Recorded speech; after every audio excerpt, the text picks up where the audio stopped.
자, 우리 지금 광역도시계획이라는 것을 간단하게 개념을 좀 봤습니다.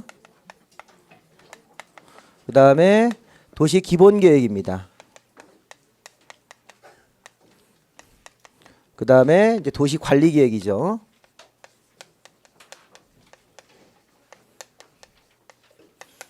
이렇게 지침을 받아서 도시관리계획이 토지위에 입안권자하고 결정권자라는 분들이 각각 기능을 해서 도시관리계획이 토지위에 결정이 됩니다.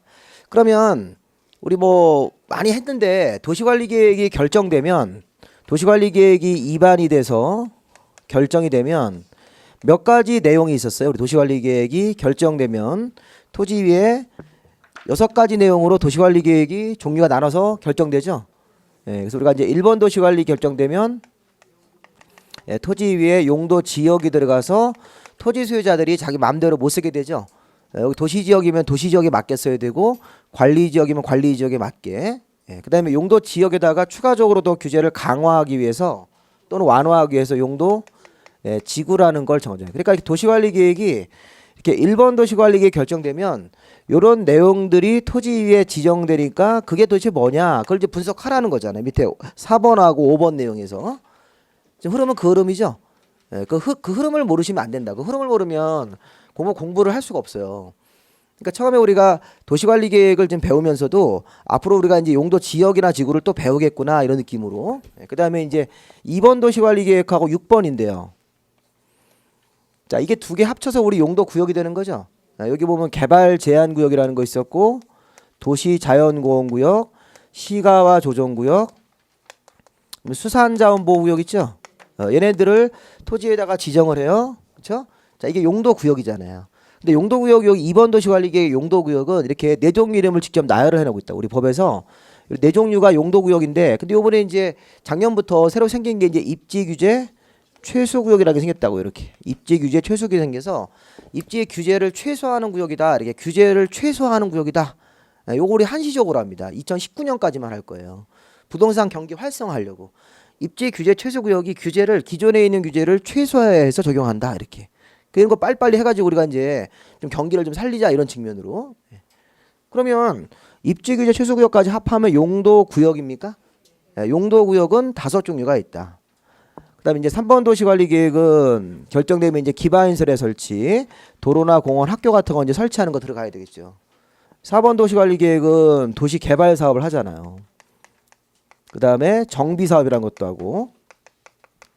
그다음에 5번 도시관리계획 결정되면 아까 우리가 8번 내용 중에서 지구단위 계획 구역을 정하고 그다음 지구단위 계획을 만들어서 행정청이 체계적이고 상세한 계획을 만들어준다. 이렇게.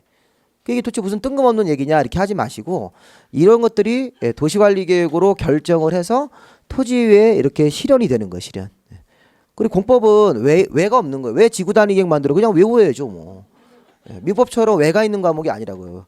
민법에 하자에 있는 의사표시 그럼 이 하자를 잘 따져서 이게 취소인지 뭐 이렇게 따져야 되잖아요. 합리적으로. 근데 공법은 합리적인 과목이 아니에요. 그냥 강압적인 과목입니다. 특징 자체가. 그러니까 2차 과목들은 다 그런 거예요. 그러니까 까라면 까라한 대로 해야 된다 이렇게 되는 거예요. 우리 군대처럼. 석성이 군대 같아. 군대에서 왜가 있어요? 그냥 가서 하는 거지. 의무 복무잖아요. 그렇죠? 그래서 지금 이승기가 군대가 있잖아요. 29살 군대가 있잖아요. 그렇죠? 원래는 좀 일찍 갔었어야 되는데 가면 뭐 자기보다 10살 아래 이런 친구들이 막 조교 그럴 거 아닙니까? 근데 군대는 그런 거 없어요. 늦게 들어온 사람이면 나이랑 상관없이. 그래서 또 29살 되더라도 가서 또 이렇게 구르다 보면 또 21살처럼 또 똑같이 됩니다. 그래서 군대라는 게 또 특이해서 옷만 입으면 우리 예비훈련 받을 때 예비군은 뭐 마음대로 막 오줌 넣잖아요.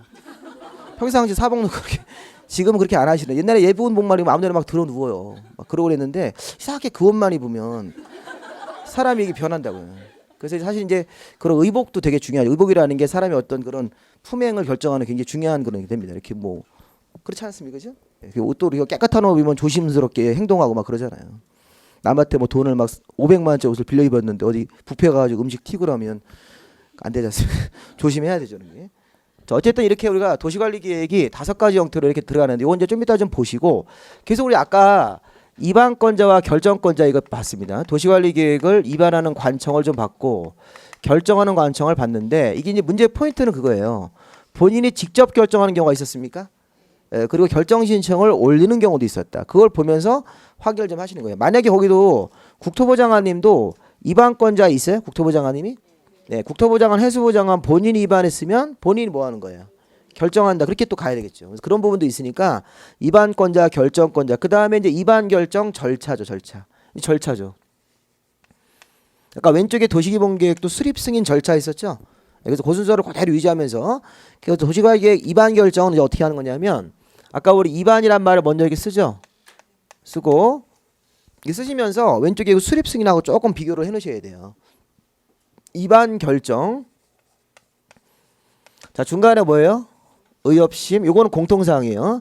의견 청취, 협의와 심의라는 절차를 진행을 해야 된다 이렇게. 그 다음에 기초조사의 기죠. 근데 끝에가 뭐예요? 공이 아니라 이건 열 이렇게죠. 열. 공람 어디 갔어요? 공람이라는 공고라는 표현 자체가 위로 올라가면서 이렇게 고시로 바뀌는 거예요. 자, 우리 그거부터 먼저 확인해 볼까요? 자, 왼쪽에 도시기본계획은 수립 승인, 의협심, 기공입니까? 끝에가 공고 열람 이렇게 끝난다고요. 우리가 비구속지역계획은 발표할 때 공고라는 형태로 발표하는 거예요. 공고. 행정청이 외부로 발표할 때 공고 이렇게 발표한다고요. 근데 이 구속지역계획은 국민들의 권리를 침해합니까? 이 도시관리계획이? 네, 그럼 도시관리계획은 결정되면 공고가 아니라 고시예요. 고시. 나중에 우리 실무 보실 때도 행정처 어떤 서류를 발표했는데 고시라는 형태로 나오면 잘 보셔야 돼요. 권리를 침해하는 내용이 있기 때문에. 근데 공고는 어떤 발전 방향만 세우고 이런 거니까 별로 중요한 건 사실은 아닙니다. 실무에서도. 근데 고시가 여기 안 있고 위로 올라가 있어요. 이렇게. 네, 지금 결정권자가 결정하면 바로 지체 없이 고시입니까? 네, 주민들의 권리를 침해하는 계획이다. 그러니까 이건 빨리 고시하라는 거예요. 지체 없이. 이걸 송부해서 하루 있다 이렇게 고시하지 말고 고시를 여기다 두지 말고 결정권자가 결정하면 바로 고시하게 돼 있어요. 그러니까 여기서는 이제 고시한 다음에 송부해서 송부 받은 사람은 뭐만 시키면 돼요. 열람. 자 이때도 보세요. 기간이 없어요. 기간. 기간을 별도로 두지 않는다. 우리 법에서. 기간이 없다. 그거 무슨 얘기예요? 도시관리계획 결정된 서류를 주민들이 보자 그러면 언제나 보여줘라 이런 얘기죠. 이게 언제나 그 결정된 서류를 보여줘서 주민들한테 당신 땅에 이렇게 도시관리계획 결정 들어왔습니다. 항상 보십시오 이렇게 기간 제한을 두지 않고. 근데 그게 왼쪽에 도시기본계획은 공고 열람할 때 30일 이상 기간 제한이 있어요? 예, 도시기본계획 할 때는 기간 제한. 요즘에는 이게 시험의 포인트예요. 기본계획하고 도시관리계획을 막 비교를 해서 봐야 된다고요. 예. 그래서 그거를 시험 문제에서 계속 문제를 냅니다. 또 볼까요? 여기 의견 청취할 때도 뭐 기초조사도 약간 차이가 있는데 그건 나중에 좀 보시고 인구경제 사회문화를 조사 측량해야 된다. 도시관리계획 자 입안할 때 기초조사 할 때는 그 인구경제 같은 것들을 조사 측량해야 한다. 그거는 공통사항이에요. 근데 그 밑에 보시니까 기초조사 내용에 환경성, 토지 적성 평가, 재취약성 분석을 포함해야 된다. 이런 말이 막 있어요. 네, 근데 그거를 왼쪽에 도시기본계획만 보세요. 광역도시계획만 보지 마시고 좀 도시기본계획이랑 싹 보니까 기초조사 내용에도 도시기본계획에도 토지 적성 평가, 재취약성 분석 이런 게 있어요. 그게 뭔지 알 필요는 없고 여기서 문제 포인트는 하나 차이가 있죠. 예, 환경성 검토란 말은 안 들어가요. 기본계획할 때. 기본계획 내용에는 거기 토지 적성 평가하고 환경성 검토라는 것만 추가적으로 넣어서 하면 되고 도시관리계획 기초조사 할 때는 환경성, 토지 적성, 재취약성 분석 이 세 가지를 다 넣어서 하라는 거예요. 그게 무슨 얘기인지 알 필요 없어요. 적성 평가가 뭐냐 그렇게 묻고 들어가면 이제 골치 아파지는 거예요. 그냥 그런 것들이 있는데 그런 세 가지 항목을 다 넣어야 돼. 도시관리계획 할 때는. 근데 기본계획 할 때는 두 가지 항목만 넣으시면 됩니까? 추가 사항으로. 예, 기초조사 할 때 환경성 검토란 말은 빼버리고 토지 적성 평가, 재취약성 문서 이런 것들만 추가적으로 넣으면 된다 이런 얘기예요. 도시관리계획 할 때는 복잡하게 환경성 검토도 또 해야 되고 기초조사 내용에다가 적성평가라는 것도 추가적으로 넣어서 해야 되고 재취약성 분석이라는 걸 더 넣어서 해야 된다 이런 겁니다. 또 결정적으로 도시기본계획에는 기초조사 생략사유가 없어요. 생략사유. 근데 도시관리계획에는 생략사유가 있습니까? 기초조사에서? 네. 도시관리계획 기초조사 할 때는 상황에 따라서는 기초조사를 뭐 경미한 변경 이런 말 나오면 기초조사를 안 할 수 있다. 뭐가 있어요? 생략 조항이 두 개가 있어요. 예, 두 가지는 지금 알 필요 없는 거예요. 이런 것들은. 생략 사유가 있다. 기본계획에는 없답니까? 네, 있다 없다 그 사실을 아셔야 돼요. 예, 그거 잘못하면 시험 문제에서 도시 기본계획으로 생략할 수 있다 이렇게 내버려요. 예, 그래서 그런 거. 자, 그 다음에 이제 너무 깊이 들어온 것 같은데 이거 빨리 빠져나가야 되겠는데 이거 보시면 이게 오늘 무료 특강인데 깊이 하면 안 되는데. 자, 의견 청취도 보세요. 의견 청취도 보시면 그 주민 의견 청취라고 돼 있잖아요. 주민 의견 청취. 주민 의견 청취가 공청회예요, 공람이에요. 공람, 이거 공람 절차. 근데 이제 이게 비구속적 계획은 공청회라는 간접적인 주민 의견 청취 방법을 취하면 되는데 도시관리 계획은 공람이라는 절차를 취해야 된다. 공람 이렇게. 공람. 이 공람이라는 게 공고하고 열람이죠. 네, 그래서 여기 열람할 때 이게 14일 이상이잖아요. 14일 이상 기간을 주고 최소한 14일을 줘야 된다는 거예요. 14일 이상이니까. 14일 정도 기간을 주고 관련 서류를 이렇게 보여줘요. 열람시켜준다고요. 그래서 그 열람 기간 내 의견을 받아주는 거예요.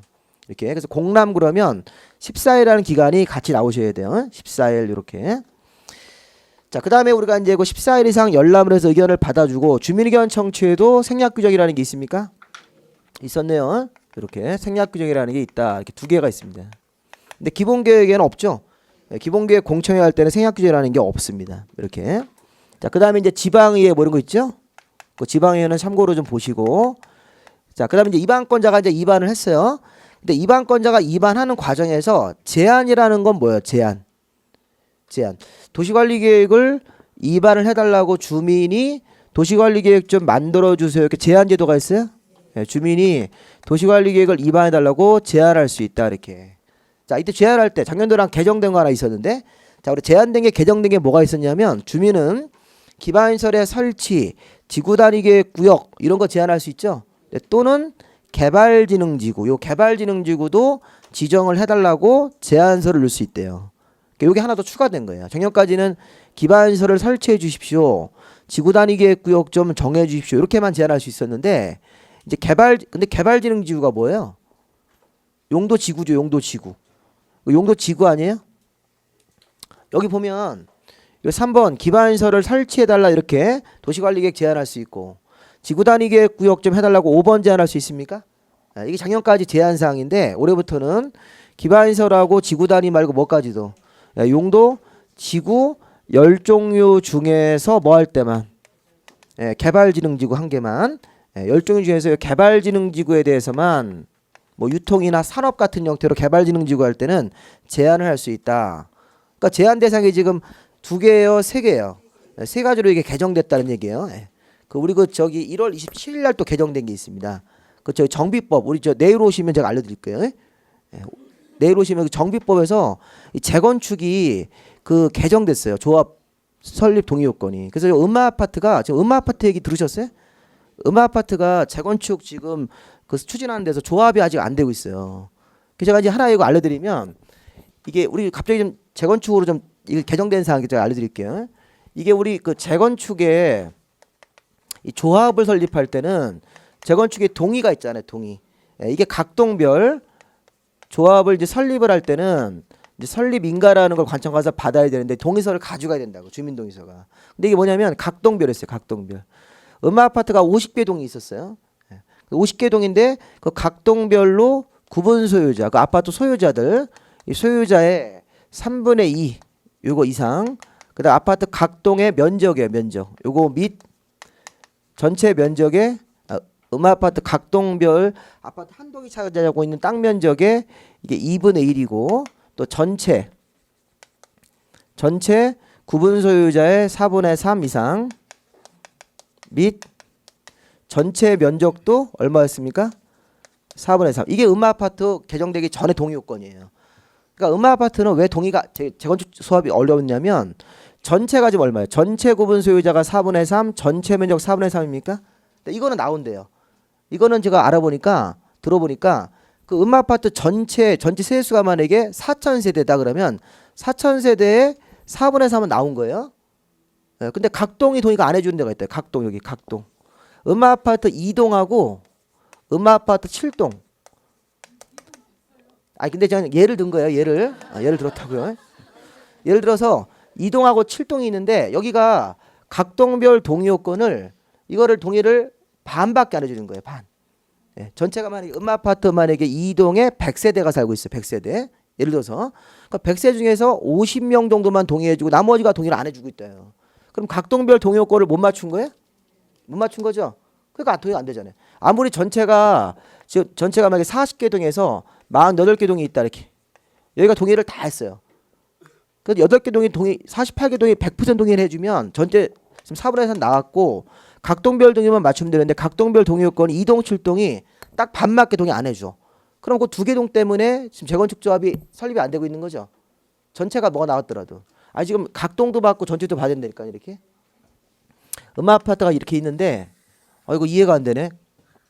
여기 보면 1동에 100세대가 살고 있는데 100세대가 100% 동의해줬다고요.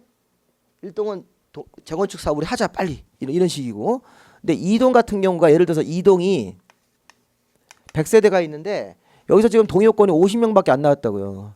100세대니까 소유자가 100명 중에서 50명만 동의해주고 나머지 50명은 반대했다는 거예요. 이렇게 또 이렇게 쭉 가다가 7동도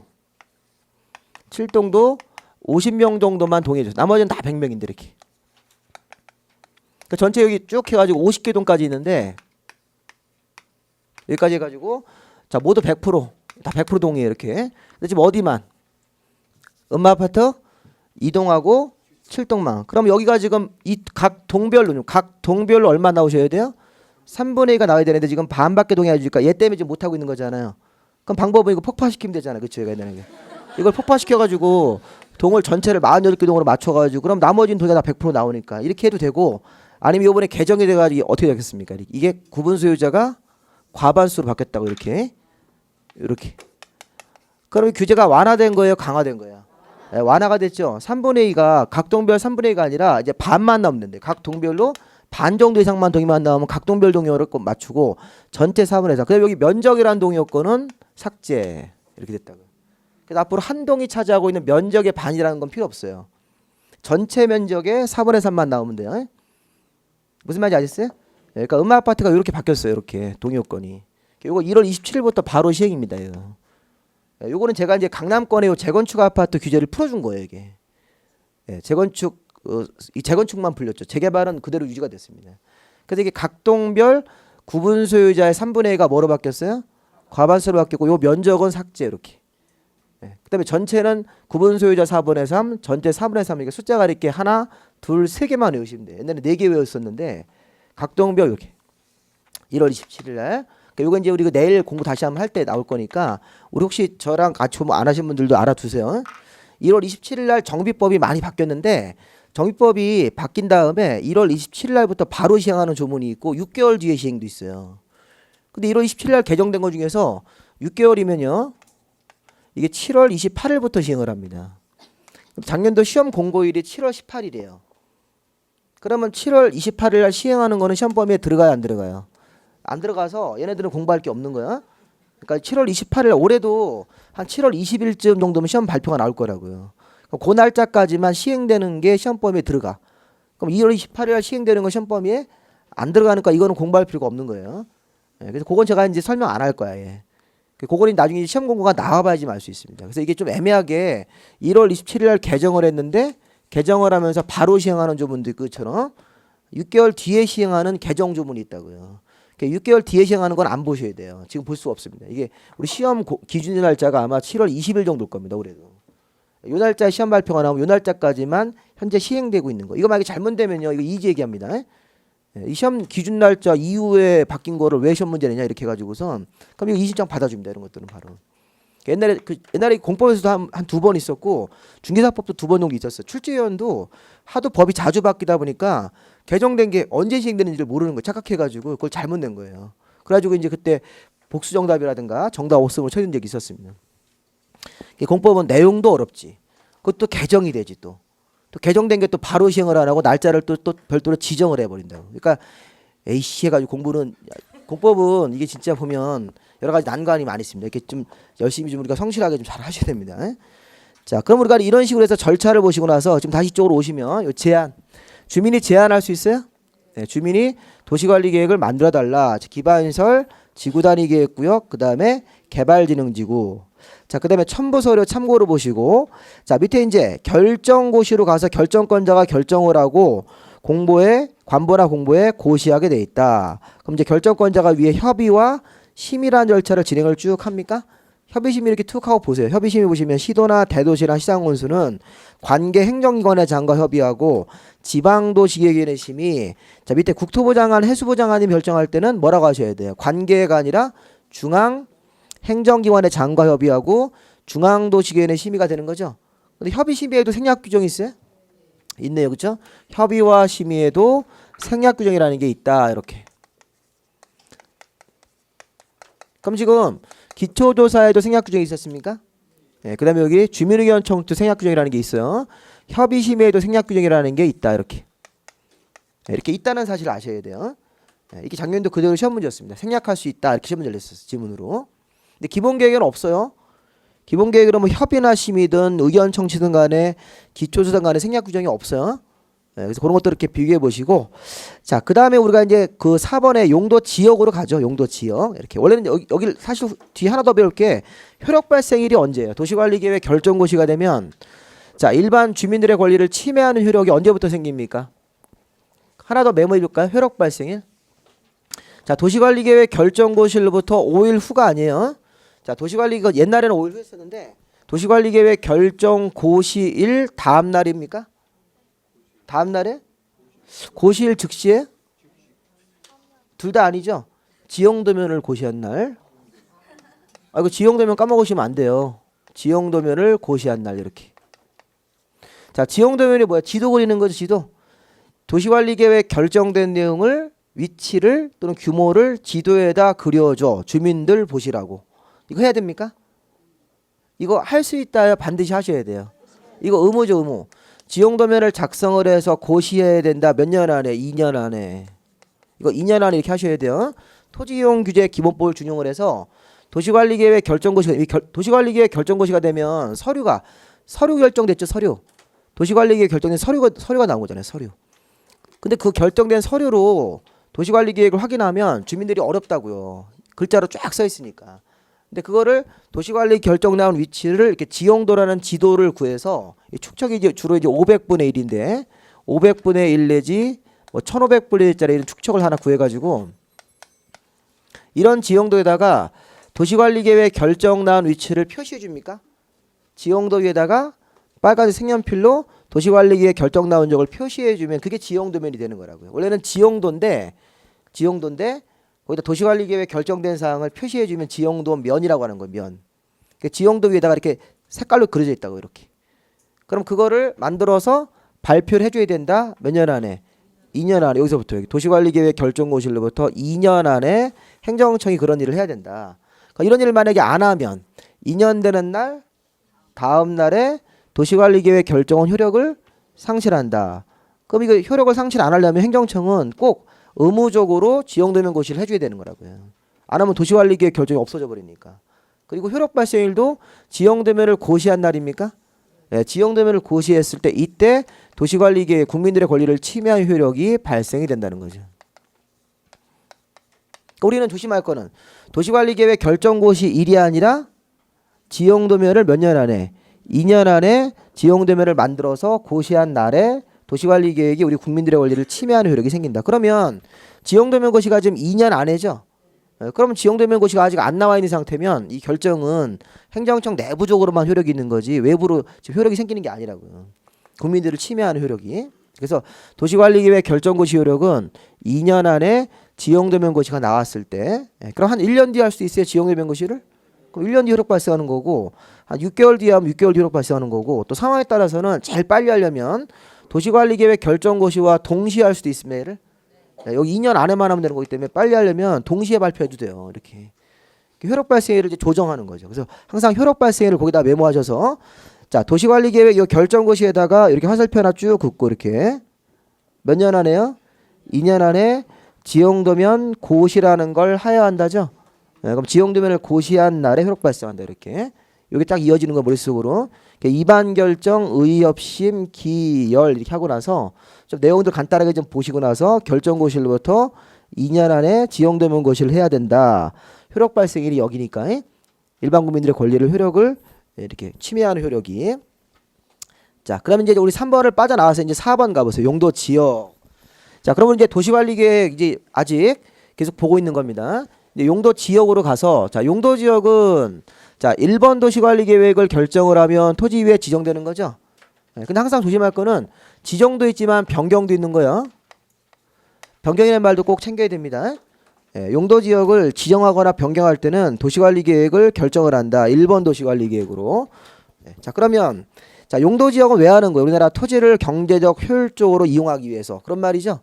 네. 자, 시험에서 토지를 경제적 효율적으로 이용하고 공공복리를 위해서 서로 중복되지 않게 정하는 것이 용도지구다 그러면 안 돼요. 용도지역이니까. 자, 용도지역은 일단 거기다 이렇게 쓸까요? 크게 4종류, 세분 21종류라고 써야 됩니다. 자, 용도지역을 제목에다가 크게 4종류. 자, 우리 현행법상 용도지역은 크게 4종류가 있어요. 도시관리, 농림, 자연. 그 다음에 세분을 하면 21종류 있는 거죠. 그렇죠? 뭐 이거 이름은 뭐 당연히 아실 거라고 제가 생각을 하고 하면 안 되죠. 착각이죠. 이게 21가지 이름을 아직도 모르시는 분들이 계셔가지고 이게 지금은 국토기획법에서는 아는데 저기 저 다른 법 가가지고 물어보면 몰라요. 이 머리가 이제 또 이게 좀 이렇게 굳어져가지고 우리가 지금 용도지역이라는 게 뭐 자연녹지 지역 막 그런 거 들어가지 않습니까? 중심상업지역 이렇게 막 하다가 이걸 농지법 가서 물어보면 몰라요. 건축법 가서 물어보면 네가 언제 그런 얘기를 했냐 이런 식의 표정을 짓는데 이게 용도지역 이러면 꼭 아셔야 됩니다. 21가지를. 자, 용도지역은 공부하는 순서 좀 잘 보세요. 처음에 용도지역을 왜 정하는 거냐 이게 의예요. 의. 토지를 경제적 효율적으로 이용하고 공공의 복리를 위해서 우리나라 땅을 크게 4종류 21가지로 구분해 쓰겠다는 거예요. 의. 자, 두 번째는 용도지역의 지정 절차 있습니까? 자, 이거 먼저 보고 밑에 종류를 좀 볼게요. 자, 용도지역을 땅에다가 지정하는 절차 또는 변경 절차라고 그래요. 아까 우리 금방 뭐라 보였어요? 자, 지정하는 절차는 원칙이 있었고 예외가 있었다. 이게 도대체 무슨 얘기냐면 자, 원칙이 도시관리계획을 결정하여야 합니까? 도시관리계획을 결정하여야 한다 이렇게. 용도지역은 도시관리계획을 땅에다가 결정했을 때만 들어갈 수 있다. 이게 원칙이라는 거예요. 근데 밑에 보면 도시관리계획 결정 없이도 개념이 도시관리계획 결정 없이도 용도지역이 토지 위에 자동적으로 지정되는 데가 있었다. 거기가 어디예요? 자, 장소만 파악해 볼까요? 공유수면의 매립지. 자, 우리 바다를 매립했죠? 자, 바다를 매립했으면 새로운 땅이 생겼잖아요. 근데 그 바다의 매립 목적이 매립지가 이웃용도랑 같으면 이웃용도가 자동적으로 된 것으로 본다 이런 얘기예요. 원래 공유수면 매립지에다가 용도지역을 따로 지정을 해줘야 되는 거죠. 원칙대로 한다면. 공유수면이 바다 아니에요, 바다 이렇게. 자, 이런 식의 지형이 있었어요. 여기가 바다였는데 여기는 육지였었고 육지는 옛날부터 여기 도시지역으로 쓰고 있었다고 이렇게 도시지역으로. 근데 오늘 여기를 매립했네. 막아서 여기를 매립했다는 거예요, 이렇게. 매립하면 새로운 땅이 생겼죠. 야, 새로운 땅이 생겼으면 제일 먼저 뭐부터 하셔야 돼요? 용도지역이라는 걸 토지 위에다가 일단 지정부터 관청해야 될 거 아니에요, 이렇게. 네. 그러면 용도지역이 지정돼야 되는데 원칙대로 하면 도시관리계획을 이반 결정을 해서 용도지역을 정해야 되는데 지금은 도시관리계획 결정 안 해도 공유수면 매립지가 이웃용도가 된 것으로 보는 거예요. 네, 매립 목적이 주변 지역하고 동일하면 그거죠. 네, 그래서 항상 매립지는 매립 목적이 이웃지역이 농림지역하고 같으면 농림지역이 되는 거야. 이웃지역이 도시지역이 되면 도시지역이 되는 거고. 그래서 매립 목적이 이웃용도랑 같으면 이웃용도가 된 것으로 본다. 일정한 날짜에. 그런데 이거 말고 공유수 매립지 말고 또 뭐가 있었어요? 어항구역과 친구들이 있었죠. 우리 항만구역과 친구들 이렇게 했었죠 예전에. 항만구역과 친구들. 지금 보시면 항만구역, 어항구역 이런 게 있습니까? 네, 보시면 항만구역, 어항구역. 또 그 밑에 보시면 국가산업단지, 일반 택지개발지구, 전원개발사업구역. 제가 이제 몇 개만 항만구역, 어항구역 이렇게 동그라미를 치세요. 항만구역, 두 번째 동그라미 어항구역. 네, 그 다음에 국가산업단지, 일반 산업단지는 한 번에 이렇게 묶어가지고 국가산업단지와 일반 산업단지 이렇게 어차피 공장 세우는 거니까 국가산업단지, 일반 산업단지를 이렇게 한 번에 묶어서 세 번째 동그라미 택지개발지구, 토지공사가 땅을 개발한다 대규모로. 그다음에 전원개발사업구역은 한전이 발전소를 짓는 곳이다 이런 얘기예요. 그럼 이렇게 5가지 명칭이 지정되면 그 장소는 기존 용도지역이 없어지고 무슨 지역으로? 도시지역으로 결정고시가 된 것으로 본답니까? 네, 본다고 이렇게 뭐 봄 그랬는데 본다 이런 식으로 표현해서 이렇게. 그럼 지금 이게 어항구역, 항만구역, 국가 일반산업단지, 택지개발지구, 전원개발사업구역이라는 명칭을 왜 정하는 거예요? 예, 전원개발사업구역은 발전소를 지으려고, 화력발전소 지으려고. 택지개발지구는 땅을 개발해서 토지공사가 땅 장사하려고. 국가산업단지는 국가가 공장을 세우려고 정하는 거죠. 예, 그 다음에 어항구역, 항만구역은 어항이나 항만 만들려고 이런 것들을 정하는데 이 요건이 맞으면 도시지역 결정고시가 된 것으로 본다죠. 자, 우리 항만구역과 친구들은 이웃지역이 되는 거예요? 도시지역이 되는 거예요? 예, 도시지역으로, 이건 이웃지역으로. 틀리죠? 이런 것들을 구별하시면서 기본 개념을 잡으시면 된다고, 개념님. 그러니까 용도지역을 땅에다가 지정을 할 때는 도시관리계획을 결정하는 게 원칙이지. 근데 도시관리계획 결정 안 해도 용도지역이 막 지정되네. 이웃지역이 되기도 하고 또 경우에 따라서는 도시지역으로 결정고시가 된 것으로 본다. 요건이 맞으면 이런 기본 개념을 잘 잡으시면 됩니다. 이렇게. 자, 그다음에 이제 세 번째가 이제 종류와 행위 제한인데, 자, 용도지역이 이제 의의 보셨고 이제 지정하는 방법을 보셨어요. 예, 이제 세 번째가 용도지역을 자 파악할 때는 종류가 있었고 그다음에 행위 제한이라는 게 있었죠. 이렇게. 자, 종류는 아까도 했지만 크게 몇 종류가 있었어요? 네 종류. 도시관리, 농림, 자연. 우리나라 땅은 크게 도시지역이 있고 관리지역이 있고 농림, 자연이 있고 그 다음에 세분을 하면 도시지역이 자 묶으세요. 일종 전용주거부터 준주거지역까지입니까? 6개 있었죠. 네, 그래서 도시지역 안에 원래 주, 상, 공, 녹인데 주거지역 6개, 상업지역 중일근유입니까? 중일근유. 자, 그 4개를 묶고 공업지역에 전일준이라고 돼 있죠. 네, 그거 묶어주시고 녹지지역에 보생자 이렇게 해서 그리고 밑으로 내려가면 이제 관리지역으로 내려왔습니다. 관리지역은 보생자를 본따서 보생계를 만들었죠. 네, 그래서 도시지역과 관리지역 안에서는 세분이 된다. 그 다음에 농림지역, 자연환경문제정은 세분되는 거 없다 이런 얘기예요. 그래서 우리나라 용도지역 큰 용도지역 4개 중에서 이렇게 도시지역하고 관리지역에서 세분 명칭이라는 게 쭉 있습니다. 네, 그러면 용도지역 중에서 농업진흥지역 있어요? 용도지역 이름 중에서 농업진흥지역이라는 거 있어요 없어요? 없는 거야. 농업진흥지역이 아니라 농림지역이잖아요. 농림지역. 예, 농업진흥지역은 농지법으로 쓰는 용어죠. 그러니까 공법에 이렇게 지역이라는 명칭이 나오는데 용도지역도 있고 그냥 지역도 있어요. 우리 농지법에서 농업진흥지역은 농사가 잘 되니까 보전하자 이게 농지법상 농업진흥지역이라고요. 근데 그런 거는 국토법상 이게 용도지역 이름이 아니라고요. 항상 용도지역 21가지 이름을 정확하게 알고 그런 거랑 구별을 해내셔야 돼요. 농업진흥지역은 아니다. 농림지역이라고 해야 되는 거라고요. 걔네들의 관계는 나중에 파악하시고 그냥 이름 자체가 1, 2종 전용주거지역, 1, 2, 3종 일반주거지역, 준주거지역입니까? 옛날에 기출문제가 준주거지역은 1, 2, 3종으로 세분할 수 있다. 아니죠. 일반주거지역이 1, 2, 3종으로 세분할 수 있는 거죠.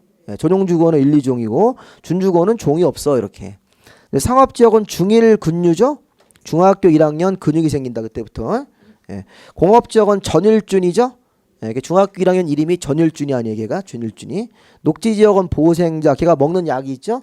예, 보생자라는 거 한약 먹고 그거 만들려고 걔가 만든 깨가 보생깨니까 보생깨까지 이렇게 정리를 하시면 되겠습니다. 그럼 21가지 이름을 알았으면 이제 그 다음에 뭐 하셔야 돼요? 끝나는 게 아니에요. 행위제한. 자, 이게 제일 중요한 거예요. 행위제한. 자, 용도지역에 들어가면 땅 주인들이 받는 제한이 있습니까? 땅 주인들이 땅에서 돈 벌려고 하면 뭐 하셔야 돼요? 건물 줘야 되죠?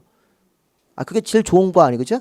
땅 자체를 세를 줄 수도 있지만 자기다 건물을 줘서 그 세를 쫙 이렇게. 저도 아침에 이제 여기 올 때 버스 타고 오면서 강남에 이제 창가로 지나가는 건물들을 쭉 보면서 언젠간 저 건물을 내가 하나 가져야 될 텐데 이런 생각을 하면서 막 지나가요, 이렇게. 죽기 전에 안 되겠죠, 그게. 저건 뭐 어떻게 하면 살 수 있을까, 이렇게. 그러면 중요한 건 이게 토지에다 건물을 짓는데 제한하겠다. 이 행위 제한이 건물 짓는 제한하겠다는 거예요. 근데 행위 제한이 이렇게 돼 있어요. 종류 제한이라는 게 건축 제한 3개 있죠. 행위 제한이고 보세요. 건축 제한, 건폐율, 용적률이에요. 이렇게 건축 제한, 건폐율, 용적. 그 단어의 뜻을 먼저 아셔야 돼요. 건축 제한이 행위 제한 안에 들어간다는 거예요. 건폐율도 행위 제한에 들어가고. 그래서 보시면 건축 제한부터 먼저 볼게요. 건축 제한. 이 건축 제한이 건물의 업종 제한입니까? 건물의 업종이 무슨 얘기예요? 종류 제한이죠. 자, 우리 일종 전용주거지역은 단독주택 중심의 양호한 주거환경이잖아요, 그죠? 일종 전용주거는 단독주택 중심의 양호한 주거환경이래요, 거기가. 그것도 아파트 같은 거 지으면 돼야 안 돼? 안 돼요. 병원 같은 거 지면 안 되는 거예요. 병원도 그 전염병 옮기는 사람들이 있기 때문에 일종 전용 주거지역에다가 나이트클럽 지면 돼야 안 돼. 안 되는 거죠. 그런 게 업종 제한이잖아요. 그러니까 지금 보면 여기 건축 제한은 건물의 종류를 제한하는데 그 뭐라고 밑에 써 있나 보세요. 일종 전용 주거에서는 건축할 수 있는 건물들이 쭉 써 있습니까? 건축할 수 있는 건물 해가지고선 1번 그냥 건축할 수 있는 건물 가나 2번 서울시 조례가 인정하면 건축할 수 있는 건물이 가번부터 자번까지 있잖아요. 있는데 보지 마세요. 그런 거. 자, 얘만 보여드린 거예요. 이런 건 나중에 수업 시간에 보시고 지금 건축할 수 있는 건물에 막 단독주택 막 이렇게 외우고 있고 일종은생 뭐냐 해가지고 막 외우고 있고 그러면 안 된다고요. 그냥 쓱 보는 거 이렇게. 그 다음에 조례가 정하면 추가적으로 뭐 연립 다세대를 더 인정할 수 있다. 이종근생 중에서 교회 같은 거 종교집회장 500 미만으로 건축할 수 있다. 이렇게 쓱 보고 맨 끝으로 밑으로 하나 내려가 보시면 번호가 21번으로 돼 있어요. 아니 중간 건 다 어디다 해먹었어요. 어디다 팔아먹었어요. 중간 거. 보지 말자는 거죠. 원래 이게 별표가 21개예요. 이게. 왜냐하면 이게 하나의 표인데 건축 제한은 대통령령에 그 보면 거기 위에 제목이 대통령령 71조라고 돼 있습니까? 자, 이게 원래는 표입니다. 표. 표가 21개 표가 있는 거예요. 그러면 거기 첫 번째 표가 지금 일종 전용 주거지역의 별표죠. 그런 다음에 별표가 21가지 표를 다 건축할 수 있는 건물 볼 수 없으니까 맨 앞에 있는 일종 전용하고 번호 1번하고 21번 있어요? 네, 자연환경보전지역 별표만 가볍게 보자라는 거예요. 이렇게 건축 제한 같은 것들을 보면서 개념이 여기 써 있는 건물 위주로 절하는 거죠. 자연환경보전지역에다가 지금 보세요. 자연환경보전지역에 연립주택은 돼야 돼. 한번 구별해 보세요. 자연환경보전지역에 아파트는 무조건 안 되는 거고 연립은 됩니까? 거기 그냥 건축할 수 있는 건물 나 조례가 정하면 건축할 수 있는 건물 다 찾아가지고선 자연환경부에서는 연립이나 다세대도 못 짓죠. 예. 그리고 아까 우리 일종 전용에서는 연립이나 다세대가 조례가 허용하면 건축할 수 있다 이렇게 될 수 있잖아요. 이 가능한 방법이 있다고요. 일종 전용은 되는데 지금 밑에 자연환경부 연용은 연립주택 같은 게 4층짜리 빌라가 못 짓는다고요. 그럼 학교도 뭐지 학교? 일종 전용에서는 학교를 조례가 정하면 건축할 수 있는 항목에서 4번에 보시면 유치원, 초, 중, 고등학교가 있습니까? 네, 밑에 노유자 시설에 그 노유자 할 때 유아할 때 어린이집이 들어가는 거예요.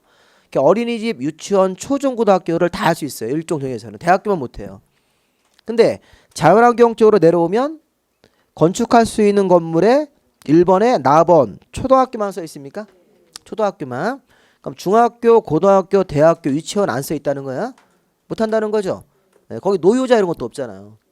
그러니까 이런 식으로 어떤 지역에서는 어떤 건물 종류만 해라. 이게 무슨 제한이에요? 건축 제한인데 이 표는 굉장히 어려워요. 기본서 보시면 21가지가 다 있는데 다 못 봐. 어떻게 해야 돼요? 일종 전용하고 맨 뒤에 자연환경 보존역 보고 나머지 거 나오면 못 푼다 이렇게 생각하시면 돼요. 네? 이거는 어떤 학원 가르쳐도 이건 가르칠 수가 없어요. 이런 건 나중에 중간에 만약에 뭐 준주거 이런 거 나오면 그 표를 나중에 한번 참고로 보면서 확인만 하셔야 된다고요. 이 표를 21가지를 다 외운다는 건 우리 머리가 안 돼요. 이건 불가능한 일입니다. 원시적 불능. 그렇죠? 안 되는 거라고요. 원래부터 계약상 체결이 안 되는 겁니다. 그때 계약 체결 안 되는 것이 이거 공부할 수 있는 우리 머리 상태가 안 된다고. 그래서 이거는 근데 그런 거를 이제 15회 때 한번 낸 적이 있었는데 그때 내가 굉장히 욕을 먹었습니다. 중간 거 내면 어떡하냐 이거. 원래 이거는 우리가 한 거예요. 우리가 했는데 그 사람들은 뭐 욕 든다고 뭐라고 한 사람들이 아니기 때문에 출제위원들은 자기가 내코는 문제 좋대요. 이게 좋은 문제래. 좋은 게 아니죠. 이거는 풀 수가 없습니다. 이런 것들은 굉장히 그 형식적으로 있는 표만 가지고 나중에 이제 기본서 보시면 중간에 막 중심상업지역 표, 유통상업지역 표, 전용업 이런 거 보면 그 표가 막 그 페이지로 3페이지가 한 표예요. 그러니까 이거는 하나만 보더라도 너무 이게 분량이 많잖아요. 못합니다. 자, 그다음 우리 건폐율, 용적률 이렇게 있습니까? 네, 건폐율하고 용적률을 통해서 그 숫자 외우는 거 있었죠? 네, 그래서 건폐율 용률은 뭐 다 개념을 잘 아시더라고요. 그래서 건폐율 숫자, 건폐율이라는 게 뭐예요? 우리 그 건폐율 공식만 하게 해보죠. 자, 우리 건폐율은 분모가 대지 면적입니까? 예. 야, 내가 대지 면적이 1000이 있어. 1000제곱미터가 대지가 있으면 뭐 하셔야 돼요? 건폐율이 우리 법에서 일종 전용은 50%, 뭐 준주거 지역은 5, 6, 6, 5, 7, 70% 막 나오는 거니까 그러니까 만약에 준주거 지역 70%면 어떻다는 얘기예요? 자기 땅의 70% 정도까지만 건축 면적을 낼 수 있다는 거죠. 이렇게 건축 면적이 자기 대지에서 얼마큼 땅을 넓게 차지해서 건물 질 거예요. 위로 올리는 거 말고 얼마나 넓게 차지할 거냐. 자기 땅이 1000이 있으면 700제곱미터까지 이렇게 차지해서 그 공간 내에다 건물 질 수 있다는 거잖아요. 건축 면적 자체가. 그럼 용적률은 위로 올라가는 규제죠. 몇 층 올라가냐 이런 식으로 해석할 수도 있습니다. 똑같이 분모는 대지 면적이고 여기 분자가 건축의 연면적이죠. 자, 우리 연면적은 연자가 이게 이을 연자인데 각 층의 바닥 면적을 각각 구해서 그걸 뭐 한 겁니까? 합한 거죠. 바닥 1층 바닥 면적, 2층 바닥 면적을 각각 구해서 그걸 다 연결하시면 연면적이 되는 겁니다. 그러면 만약에 이 용적률 같은 경우는 그 숫자 보니까 100, 150, 200, 250, 300 그다음에 이제 준주거지에서 500으로 올라가야 되는 거죠. 이렇게 올라가시면 만약 준주거지가 500%다 그러면 자기 대지가 얼마예요? 1000이죠. 1000. 그럼 1000제곱미터에 500%가 5배란 얘기죠. 그러니까 500까지 아니 5000, 5000이죠. 5000까지 이렇게. 5000입니까? 네, 그러면 이제 아까 건폐율을 70%로 지니까 그 70%로 이제 건물을 지어나가면서 이제 5000을 맞춰야 된다는 거예요. 이 공간 자체가 이렇게. 그래서 그 개념으로 해서 그 숫자는 다 외우시죠. 5, 6657, 9878 그거. 네, 그거 각자 하세요. 이런 것들은. 네, 그래서 이렇게 해서 그럼 다시 한번 이제 이게 그 내용물들도 중요하지만 공부하는 순서를 잘 보세요. 순서가 자 용도 지역이 뭐냐? 토지를 경제적 효율적으로 이용하기 위해서 우리나라 토지를 크게 네 종류로 나누는 것이다. 자 용도 지역을 정하는 절차는 변경하는 절차는 도시관리계획을 결정하는 게 원칙인데 도시관리계획 결정 안 해도 용도 지역이 자동적으로 지정되는 장소가 있었다. 있었죠? 예, 공유수면 매립지는 이윤 용도가 되고 조건이 맞으면 어항구역과 그 친구들 같은 거 들어가면 도시지역으로 결정 오셔야 된 것으로 본다. 종류는 몇 종류 있었어요? 21종류 있었죠? 예, 크게 4종류, 세부나무 21종류. 그 다음에 그 땅 주인들이 이제 받아야 되는 규제는 어떻게 됩니까? 건축 제한, 건폐율, 예, 용적 이렇게 세 가지 형태 규제를 받는 거예요. 이제 바로 이제 지구로 한번 가볼까요? 지구, 용도 지구. 자, 용도지구도 지금 제가 용도지역 공부하는 순서 그대로 지켜서 하시면 돼요. 자, 이번에는 용도지구입니다. 자, 용도지구는 이게 현행법상 10종류가 있죠. 경관지구, 미관지구 이런 거. 아까 우리 뭐 개발진흥지구라는 것도 있었습니다. 자, 첫 번째 보시면 용도지구도 자, 용도지구는 용도지역 다음에 하는 거야?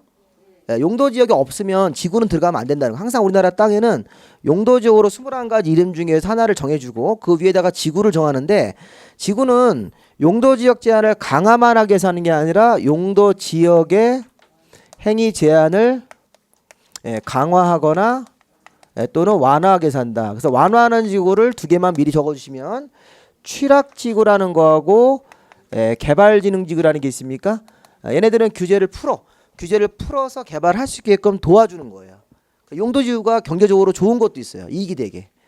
그럼 나머지 8가지는 주로 강화라고 보시면 됩니까? 경관지구, 미관지구, 고도지구 이런 것들은 다 규제를 강화한다고 생각하시면 돼요. 보통 8종류는 이 2종류는 규제를 완화하는 거고 그렇게 기억하시면 됩니다. 자, 용도지구는 용도지역과 다르게 중복이 가능합니까? 중복도 할 수 있다. 용도지구는 중복 지정이 가능하다. 그걸 좀 메모를 좀 하세요.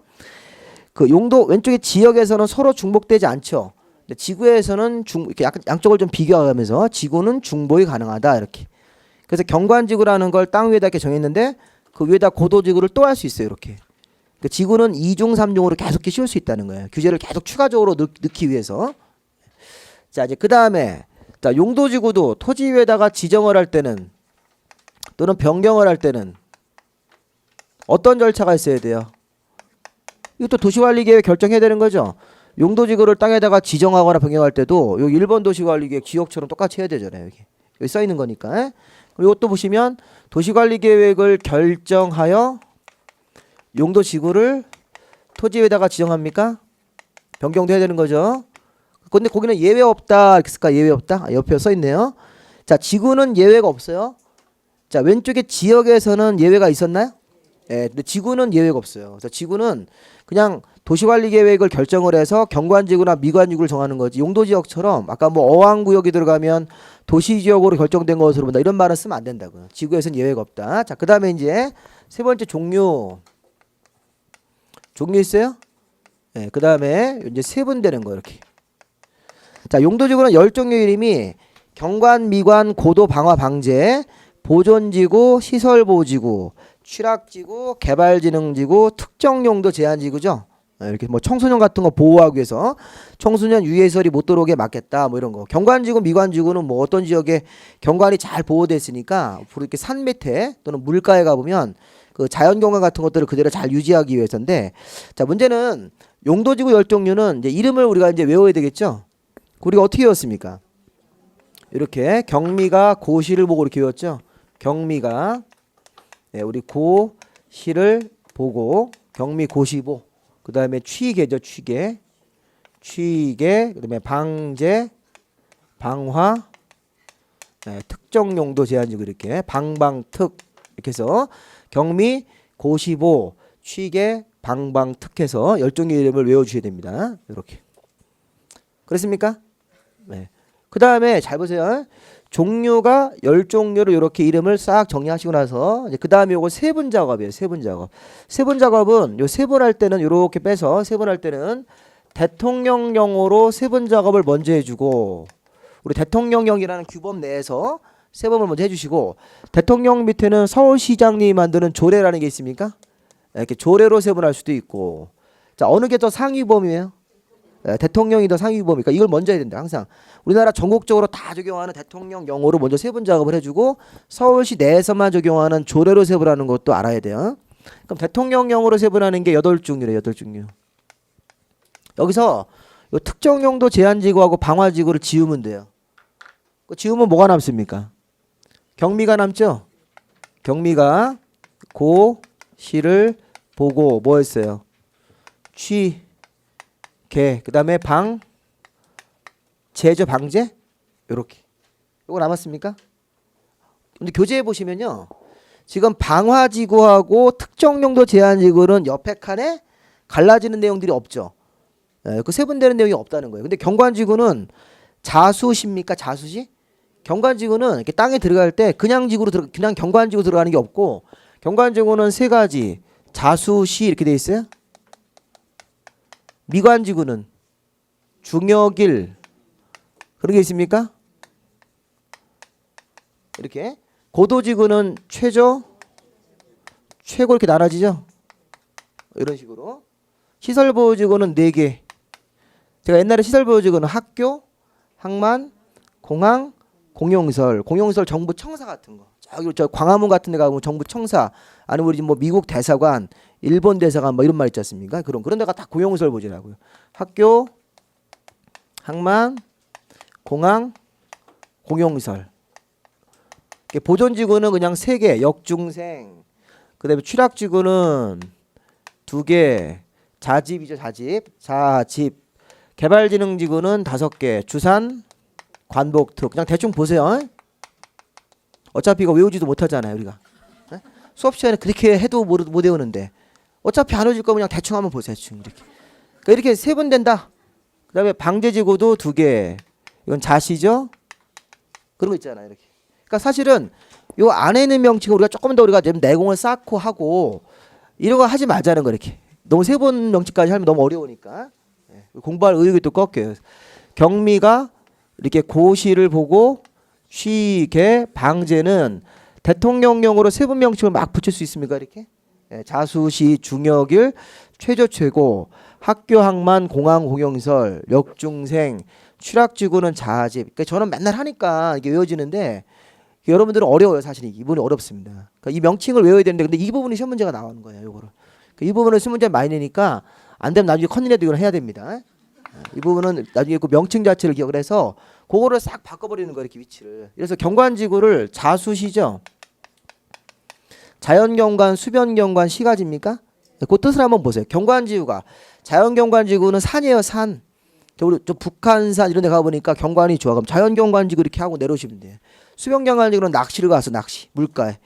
자, 그리고 뭐 바닷가라든가 이런 저지 같은 거 가보면 경관이 좀 수변경관지구 이렇게 되는 거라고요. 그 다음에 이제 밑에 시가지. 우리가 도심지 안에도 양호한 주거지역에 있으면 그걸 시가지 경관지구라고 한다고요. 근데 미관지구도 비슷한 건데 중심지, 역사문화, 일반 미관지구 있잖아요. 중심지는 서울의 명동 같은데 중심지 미관지구. 서울의 강남에 여기 무슨 뭐 반포에 무슨 마을 그럼 거기 무슨 뭐 설의 마을 그럼 설의 마을이 이렇게 중심지 미관지구라 그래서 그 기존에 무슨 카페 거리 같은 거 있으면 그런 거 이렇게 중심지 미관지구를 한다고요. 그런 카페 같은 그런 예쁜 건물들이 있으면 그런 거 그대로 보호하기 위해서. 그러면 문화재가 있으면 역사 문화 미관지구 있죠. 그럼 시험 문제에서 자 경관지구는 중심지 역사문화 일반 경관지구로 세분할 수 있다 이렇게. 그럼 지금 경관지구는 자수시인데 그렇죠? 근데 그 중역을 갖다 붙여버리는 거예요. 예, 아니면 이렇게 경관지구 세부 명칭은 자연경관, 수변경관, 일반 경관지구로 세분할 수 있다 이렇게 바꾼다든가. 되게 어렵죠? 예, 자수시 이렇게 자수시. 우리 간첩할 때 자수해라 자수시. 중역일 우리나라 회사에 중역으로 주겠다 일자리 이렇게 자수시 중역일 말도 안 되게 이렇게 외우는 거예요. 그렇게 해서 나중에 이제 몇 가지를 좀 이게 하셔야 됩니다. 연습을 하셔야지 됩니다 이게. 예. 그러면 지금 우리 뭐 했어요 지금까지 용도지구를 했는데 용도지구도 이렇게 의의부터 시작해서 지정하는 절차 예외가 없다는 사실 종류 10종류를 파악하고 세분을 했는데 지금 대통령령으로 세분했죠. 밑에 보시면 뭐가 있어요? 조례에 의한 세분, 해가 조례. 조례에 의한 세분은 이제 그 밑으로 맨 밑에 내려가 보시면 조례가 경미특이라고 돼 있어요. 경미특 그돼 있죠.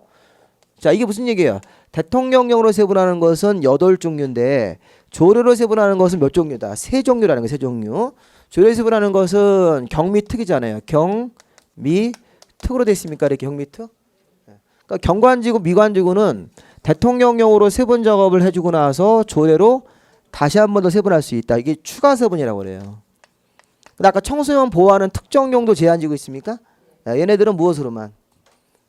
조례로만 세분할 수 있는 거. 이건 지금 특정 용도 제한지구는 유일하게 조례를 가지고만 세분할 수 있다.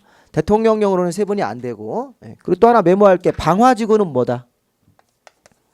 방화지구는 세분 안 돼 이렇게 하셔야 돼요. 세분 불가야 불가. 지금 여기 대통령령으로 세분할 수도 없고 조례도 세분할 수 없습니까? 확인돼요? 대통령령으로 세분도 안 되고 조례도 세분이 안 되는 거라고요. 유일하게 방화지구입니다. 방화지구는 그냥 방화지구란 이름으로만 들어가야 돼요. 조례로 세분하는 거에 지금 경미특이라고 돼 있잖아요. 그러면 조례로 세분하는 거 경미특은 특히 경미는 자수시로 세분한 다음에 추가적으로 다른 명칭을 또 붙일 수 있다는 거예요.